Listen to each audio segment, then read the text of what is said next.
In my Nigerian apartment complex, I find myself dealing with a persistently noisy neighbor who seems oblivious to her volume. However, what crosses the line for me is her daily habit of playing loud music, usually Amapiano, for up to 2 hours.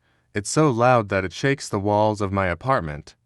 Even though we're not directly connected, I can't drown it out with headphones, because the repetitive beats are so strong that I can feel the vibrations in everything I touch. If it were occasional, I could tolerate it. But this is nearly a daily occurrence and it lasts for hours. I've complained to the caretaker twice, but they haven't taken any action. I've been enduring this for nearly 2 years, and I've had enough.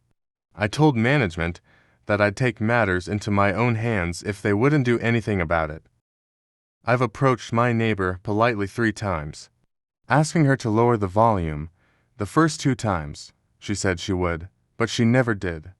The 3rd time, she told me she didn't care because she hears me yelling at my wife all the time. The thing is, I don't have a wife, I live with a roommate. And we're both very quiet and respectful tenants. In fact, you wouldn't even know we lived nearby because we don't make much noise. I work 60 hours a week, and my roommate is a full-time student with a job. We come home, we sleep, and on weekends, we try to relax. Neither of us has guests over, so I decided to set up a powerful sound system in my office, which is adjacent to her room.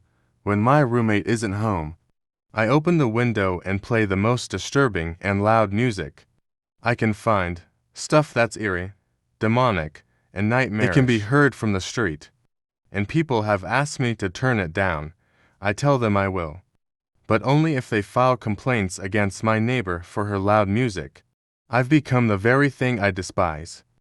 But it seems to have finally made her realize the impact of her noise. Sometimes, you have to fight fire with fire.